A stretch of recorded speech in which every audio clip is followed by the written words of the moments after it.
A gente precisa acreditar muito nas coisas, não só para criar conteúdo, mas para qualquer profissão. Principalmente porque a gente tem poucas referências e quando você não enxerga referências, é meio difícil você imaginar que é possível. É gratificante, se você gostar realmente de trabalhar com isso, é gratificante. Quando vocês lêem os comentários, lêem os compartilhamentos, vê os compartilhamentos, é gratificante de verdade. Começa agora o segundo episódio da terceira temporada do Favela Quer Saber, podcast do coletivo Mojubá. Nesta edição, com o tema Juventude em Ação, serão contadas histórias de influenciadores, empreendedoras e comunicadoras jovens, negras e negros do subúrbio ferroviário de Salvador. São 3 episódios que contam narrativas inspiradoras de jovens que transformaram suas vidas e de outras pessoas, a partir do que fazem. Esta é uma ação realizada no âmbito do Prêmio Juventude Negra e Participação Política, promovido pela Cipó Comunicação Interativa, em parceria com a Terra dos Homens.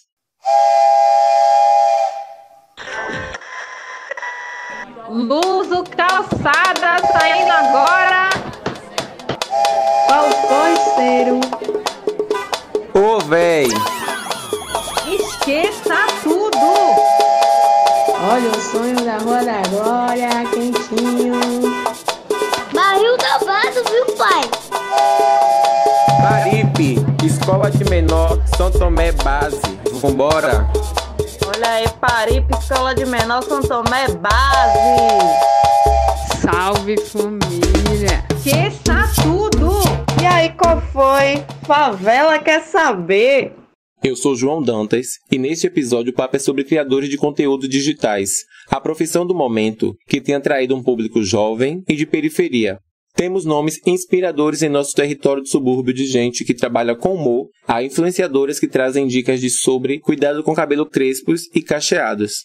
Trago para bater um papo em nosso podcast o influenciador Henrique Leite, de Fazenda Coats, que tem 24 anos e é criador do Paredão Acústico. E Alexandre Santana, que é do bairro de Rio Sena e tem 26 anos. Ele é criador de conteúdo, colunista do site Mundo Negro e fala sobre cultura pop, raça e o universo LGBTQIA+. Conta aí, minha gente, como foi que a vida de criador de conteúdo começou para vocês? Como você já falou, meu nome é Henrique, tenho 24 anos. Eu ainda não vivo somente da internet, do Instagram. Eu trabalho numa empresa chamada MFX e concilio as duas coisas para estar levando conteúdo para a rapaziada, para todo mundo. Eu comecei a gravar há muito tempo mesmo.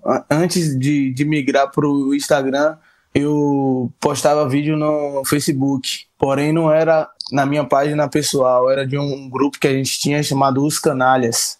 Era aproximadamente, se não me falha a memória, ano 2014, 2013, assim. A gente produziu alguns vídeos, porém foi crescendo, alguns foram se distanciando e a gente deixou cair. Aí no ano de 2019 foi quando eu postei o meu primeiro vídeo no Instagram e estamos aí até hoje. Então, gente, meu nome é Alexandre, pra quem não me conhece, @Alexandre em todas as redes, Instagram, Twitter, enfim. Eu comecei a produzir conteúdo lá em 2018, é porque, assim, pra muitas pessoas, produzir conteúdo é uma decisão, né? É assim, tipo, a pessoa escolhe, eu quero trabalhar com isso, e aí começa, de fato, a fazer. No meu caso, não foi bem assim, foi meio que intuitivo, foi acontecendo. Eu comecei em 2018, quando eu criei o Lista Preta lá no Twitter, que era uma página, era muito simples, a ideia era ser uma página de conteúdo preto, falando com indicações de diversas áreas da cultura, de literatura, enfim, trazendo aí esses fios informativos e indicando filmes. Por exemplo, o primeiro conteúdo que eu fiz foi uma lista de filmes de conteúdo LGBT e negro, assim, com protagonismo negros e LGBT, que pouca gente conhecia. E aí, por conta disso, teve uma grande repercussão e aí eu comecei a produzir, meio que intuitivamente, não foi uma decisão, não. Eu, na verdade, ainda não sou engenheiro, vou entregar meu TCC semestre que vem, é o que falta, mas, assim, eu fazia engenharia civil, que não tinha nada a ver com o que eu faço na internet hoje, e, enfim, e foi isso, foi acontecendo, e aí eu comecei. Os influenciadores negros têm menor participação em campanhas publicitárias e recebem menos por essas ações. Esses são os resultados de pesquisa Um Retrato sobre Criados Pretos no Brasil, realizada por agências e influenciadores digitais e canais de comunicação, como a Black Influence e o site Mundo Negro. Foram ouvidos quase 800 influenciadores, entre eles e elas, mais de 22% se consideraram pardos e mais de 17% pretos. Ao ser questionados se já haviam participado de alguma campanha de publicidade, cerca de 64% disseram que sim. Outro resultado apontado pela pesquisa é a diferença de pagamentos entre criadores brancos e não brancos. Ao comparar a média dos valores mínimos e máximos que os criadores receberam em campanhas, existe disparidade entre os valores pagos entre as raças. Como vocês veem esses dados e quais os desafios como jovens, negros e suburbanos nesse cenário de trabalho que fazem com publicidade? Eu já fiz algumas parcerias, outras recebidos e tal. E esse dado aí é meio que triste pelo fato de só da cor de nossa pele ter diferença de valores e tal, porque a cor era só para ser apenas uma cor, né? Apenas uma cor. Não era para ser tipo um parâmetro para que negro recebe menos, branco recebe mais. Não pelo fato de estar julgando a qualidade do vídeo, a qualidade da publicidade, mas sim só pelo fato da cor de pele. E isso é muito triste, acaba desanimando a gente que trabalha com isso. Mas o que a gente pode fazer é continuar tentando, sem baixar a cabeça com essas coisas, e até para que a galera se conscientize e gire essa chave, né? Que isso daí não dá mais não, ainda mais no século que estamos vivendo hoje, muito, muito avançado, isso não era mais para estar existindo. Na verdade, publicidade é sempre um tópico difícil, porque eu acho que tem muito a ver com alcance, né? E quando você é um criador preto na rede, o seu alcance é reduzido. E isso se transmite desde número de seguidor até, eu diria, até tipo destaque ou reconhecimento. Então, para você ganhar dinheiro com publicidade é realmente bem mais difícil, é um caminho mais longo. Eu já vi pessoas surgindo na internet de uma semana para outra e pessoas brancas, né, e faturarem muito dinheiro e ganhar muito seguidor. O que eu acho que como criador de conteúdo preto você tem que ter em mente não são os números, porque se a gente for ficar pensando nos números, a gente vai realmente enlouquecer, porque não tem como a gente alcançar um padrão de número semelhante a de criadores brancos. O que a gente pode fazer é focar em relevância e impacto do conteúdo. Por exemplo, eu tenho 50 mil seguidores no Twitter. Esse é um número que, para a internet, é relativamente pequeno. Porque você tem criadores de conteúdo que tem 1 milhão, você tem 500 mil, que você tem, enfim. Mas o que é que me torna interessante para as marcas, no caso, hoje? O fato de que, apesar de eu ter 50 mil seguidores, as coisas que eu falo e que eu escrevo têm um alcance e uma relevância que eu consigo me inserir dentro desse mercado, entendeu? Então, ao invés de focar muito em número de seguidor, por exemplo, o que eu faço é tentar focar no quanto o conteúdo que eu vou produzir é relevante, sabe? Para a minha comunidade, para as pessoas que me acompanham. E um facilitador disso é me apoiar em outras pessoas pretas e construir essa comunidade. Por exemplo, você falou da Black Influence, que tem o Ricardo. Eu conheci o Ricardo através do site Mundo Negro, e aí ele me convidou para participar da agência, eu topei. E a gente tem uma parceria muito legal. Aí dentro disso eu tenho uma série de amigos, tem o Ismael que faz o Limonadas comigo. Aí daqui de Salvador eu posso contar umas 15 pessoas muito facilmente que produzem conteúdo que eu conheci através das redes e que hoje são os meus amigos. E aí rola essa rede de apoio, um indica o outro, porque se a gente ficar esperando reconhecimento de pessoas brancas ou de instituições brancas ou grandes números, não vai acontecer, porque realmente não é a mesma coisa. Um criador branco hoje em dia, geralmente ele vai ter aí no mínimo 3, 4, 5 vezes mais seguidores que eu. Mas isso não significa que o conteúdo dele tenha a mesma relevância, que geralmente não tem. Às vezes é dancinha, nada contra quem faz dancinha, obviamente, porque é difícil. Mas assim, se você for pegar um criador hoje com 300 mil seguidores, 400 mil, tá lá a pessoa simplesmente só faz dancinha de TikTok e é isso, a vida é isso, sabe? Se a gente for comparar, logicamente, não existe lógica. Então a gente vai enlouquecer. O negócio é focar no nosso. Henrique, você ficou conhecido na internet com Paredão Acústico, onde juntou seus amigos e fez uma versão acústica de música do pagode baiano, fazendo uma analogia ao projeto musical de rap, o Poesia Acústica. Sua criação viralizou e teve até a participação de Leozito Rocha, um dos maiores humoristas de Salvador. Eu mesmo passei a conhecer meu conterrâneo de bairro desse jeito. E como foi que toda essa ideia começou? Um brother meu chamado Alex, ele também participou das 2 primeiras edições.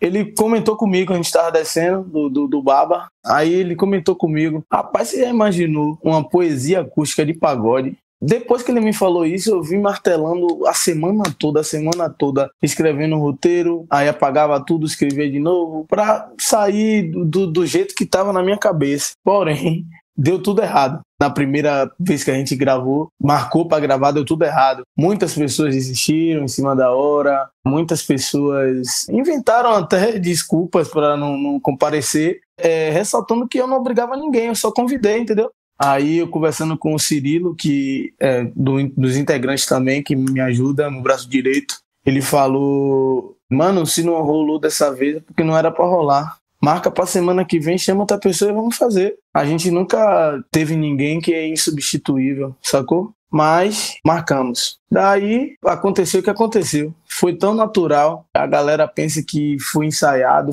não foi ensaiado. A gente fez uma vez sem gravar pra pegar o tempo da música e na outra vez já gravou e já foi. E o projeto ainda segue. Modesta à parte, eu sou fã do Pagodão Acústico. E se você ainda não conhece esse sucesso, escuta só um trechinho. Abecedário, abecedário, abecedário da alegria. Abecedário, abecedário, abecedário da alegria. Vou te envolver todo dia. Aquece as pernas, só bochechada, com carinho, devagarinho. Eu tô gostando, faz meia lua, coisinha gostosa. Vem assim ó, vem assim ó. Bota com raiva, bota com raiva, bota com raiva. Bota! Bota com raiva, bota. Ô, machuca! E quem quiser ouvir e assistir completo, vai lá no Instagram dele, no @HenriqueLeiteOFC, tudo junto. Aproveita e segue também. Favela quer saber. Alexandre, sua plataforma com mais seguidores é no Twitter. E lá você opina em diversos assuntos que viralizam, principalmente sobre a cultura pop. Como você falou aqui, é criador da página Lista Negra, é co-apresentador do Limonadas Podcast e colunista de um dos primeiros portais sobre conteúdos negros no Brasil, o site Mundo Negro. Pode falar sobre estes projetos e quais mudanças tiveram em sua carreira como criador de conteúdo com a chegada deles? O Lista Preta mudou tudo, porque assim, antes, pra mim o Twitter era um instrumento de lazer, assim, era realmente onde eu gostava de estar, mas eu percebi que pra mim tava tendo muito ônus estar no Twitter, porque apesar das coisas que eu falava terem um alcance, uma repercussão, eu sempre me metia em confusão, era tanta confusão, gente, era briga o tempo todo. E aí, era completamente diferente do que é hoje, inclusive, que hoje eu sou super calmo, eu apago tudo, eu não me meto em brigas, enfim. Aí o Lista Preta surgiu pra eu direcionar essa minha energia de maneira positiva, pelo menos que eu considero positiva, pro mundo. E foi aí no Lista Preta que eu me entendi produtor de conteúdo, porque eu tava realmente produzindo, eu pesquisava várias coisas pra indicar pra galera e funcionava. E foi através dele que eu conheci a Silvia, do Mundo Negro, ela é editora-chefe do Mundo Negro e ela me convidou pra ter uma coluna lá. E é justamente essa coisa de relação de parceria, assim, foi através do Mundo Negro que eu consegui, por exemplo, o Verificado, que não é nada mais do que um selinho azul, mas que, querendo ou não, serve pra muita coisa. As pessoas falam que não serve, porque a partir do selinho azul as marcas batem o olho e veem, não, talvez eu possa contratar aquela pessoa. Através do selinho azul, muita gente dita do meio da área, né, passa a te reconhecer, enfim. Então, querendo ou não, não é só um selinho azul. É um selinho azul que vem com alguns benefíciozinhos e alguns xingamentos também. Abre portas, mas também tem os xingamentos, enfim. E aí foi através do Mundo Negro. A minha parceria com eles é muito livre, assim. Eu tenho liberdade para produzir peças lá no site, quando eu quiser. E, obviamente, às vezes a Silvia me pede alguma coisa e eu, por exemplo, agora no Afropunk ela pediu pra que eu cobrisse, porque eu sou daqui de Salvador, ela não é daqui. Fui pro Afropunk, ela conseguiu lá uma credencial pra mim, pra que eu tivesse a oportunidade de produzir, estar em contato com os artistas e mandar pro site. Então é uma relação muito de parceria, assim, não tem muito mistério. E eu acho muito legal porque no Mundo Negro eu também conheço muita gente, porque a Silvia, ela tem um olhar muito atento a pessoas pretas produzindo. Então ela tá o tempo todo trazendo gente nova, gente que talvez eu não conhecesse se eu não estivesse lá. E aí você fica sempre muito atento e é muito rápido. Não sei como ela consegue esse fluxo, porque o Mundo Negro, gente, é muito antigo. Eles estão nessa aí há mais de 10 anos. E assim, com o Lista Preta eu já me sinto saturado. Eu não sei como ela tem forças para manter um projeto tão constante, com fluxo tão grande de informação há mais de 10 anos. Dando a cara e a tapa. Não imagino como era antes com as marcas há 10 anos atrás para uma pessoa produzir conteúdo preto. Não sei como a Silvia sobreviveu. Vou até perguntar a ela um dia. Porque hoje em dia eu acho que é mais fácil. Não é fácil, mas assim, é melhor do que há 10 anos atrás. E o Mundo Negro tá aí há muito tempo. Aí depois veio o Limonadas, que é um podcast, porque eu senti a necessidade de falar sobre outros assuntos, que não tem a ver necessariamente com racismo, com raça ou com questões sociais. Eu queria falar besteira e eu precisava de um lugar para isso. E o Ismael, que é meu amigo, também estava com esse incômodo, né? Porque a gente é sempre convidado a falar sobre coisas sérias. A gente nunca pode sair disso, falar besteira, falar bobagem. E aí uma coisa que eu me permito hoje é falar bobagem o tempo todo. Porque senão a gente enlouquece e senão a gente também vive para corresponder a uma expectativa irreal aí de, sei lá, de perfeição que não existe. Nós não somos perfeitos, ninguém é perfeito, ninguém tem que estar o tempo todo falando sobre questões sérias. A gente pode ter sim o direito de sair disso um pouquinho e de falar, enfim, de ser leve, né? E aí o Limonada surgiu por isso. É um espaço onde a gente fala sobre tudo. A gente fala também sobre racismo, sobre raça, sobre homofobia, sobre todas as questões que atravessam tanto a mim quanto o Ismael, mas a gente fala besteira, a gente fala de cultura pop, a gente fala de premiação, a gente fala... Enfim, é um espaço pra gente falar sobre o que a gente quiser sem ser julgado. E aí tem esse podcast. E o Lista Preta também virou um podcast há uns 2 anos, que a gente fala sobre cultura em geral. É isso, acho que esses são os meus projetos aí na internet. Muita coisa mesmo que você faz e coisas grandiosas que têm uma contribuição importante para a comunidade negra e LGBTQIA+. Parabéns por esses projetos e sucesso. Favela quer saber. Alexandre e Henrique, quero agradecer a vocês por terem topado participar desta temporada do podcast e, por fim, quero pedir para deixarem uma mensagem para jovens, negras e negros do subúrbio e outras periferias da Bahia, do Brasil, que sonham em ser influenciadores. É difícil, nada é fácil, é difícil, às vezes dolorido, porém é gratificante. Se você gostar realmente de trabalhar com isso, é gratificante. Quando vocês leem os comentários, leem os compartilhamentos, é gratificante de verdade. E não desiste não, velho. Não desiste não, de jeito nenhum. Se você tem uma meta, se você acredita em si próprio, não desista. Tem um tempo para tudo. A gente precisa acreditar muito nas coisas, não só para criar conteúdo, mas para qualquer profissão. Principalmente porque a gente tem poucas referências e quando você não enxerga referências, é meio difícil você imaginar que é possível. Mas a gente precisa acreditar, primeiro, que dá para fazer as coisas. Em segundo lugar, a gente precisa parar de se comparar com pessoas brancas ou com as conquistas de pessoas brancas ou com o lugar que pessoas brancas partem. Porque é muito irreal, não dá. A gente não parte do mesmo lugar. Então, se você tem, por exemplo, um projeto de começar um podcast, você não tem que pensar que você precisa de um estúdio, de uma câmera profissional, de iluminação X e nada do tipo. Começa com o gravador do seu celular. Começa com o que você tem, com o que você pode fazer e acredita no que você está fazendo, sabe? Tipo, a partir daí, você vai encontrar muitos desafios e também muita gente disposta, assim, a te ajudar também no processo, porque eu encontrei muita gente disposta a me ajudar, como encontro em tudo que eu tenho feito aí. Eu tenho tido essa felicidade. Então eu acho que é importante acreditar e perceber que, tipo, a gente não vai partir do mesmo lugar que outras pessoas partiram, que a gente tem a nossa trajetória, e é isso. Acreditem em vocês aí, que vai rolar do jeito que vocês... Pode não ser do jeito que a gente gostaria, mas vai rolar. Se liga aí nas dicas, viu? Nosso episódio chegou ao fim. Você pode acompanhar mais sobre esse projeto nas redes sociais do Coletivo Mojubá e também ouvir em outras temporadas nas principais plataformas de áudio. Até a próxima! Favela quer saber. A realização do podcast é do Mojubá, Mídias e Conexões, locução João Dantas, produção João Dantas e Caroline Lima, roteiro e supervisão Lorene Fé, decupagem Lorene Fé e João Dantas, edição Evandro Cezinha.